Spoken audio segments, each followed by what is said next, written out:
This is the Lone Crater YouTube. We hope this video helps. In this video, I will explain how to cook humba pork, a beloved Filipino classic. This dish is known for its incredibly tender pork belly, slow-cooked in a rich, flavorful sauce that perfectly balances savory, sweet, and tangy notes. We'll go over all the essential steps, from preparing the pork to achieving that melt-in-your-mouth texture and the signature taste that makes humba so irresistible. Get ready to create a truly satisfying meal. First, let's get our pork ready.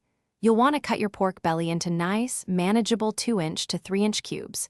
Then, for maximum flavor, marinate these cubes in a simple mixture of soy sauce, vinegar, and some freshly crushed garlic.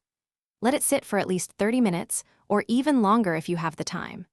For an extra layer of richness, you can quickly brown the pork pieces in a hot pan before moving on to the next step.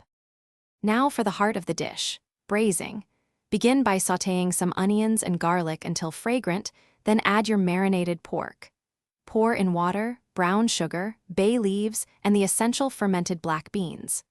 Bring it to a gentle simmer, then cover and cook over low heat for about 1.5 to 2 hours, or until the pork is incredibly tender and the sauce has reduced and thickened beautifully. Feel free to add dried shiitake mushrooms or hard-boiled eggs for extra goodness. Once your humba is perfectly tender and the sauce is just right, give it a final taste and adjust any seasonings if needed. To serve, transfer it to a platter and garnish with some fresh green onions or crispy fried garlic for a lovely finish.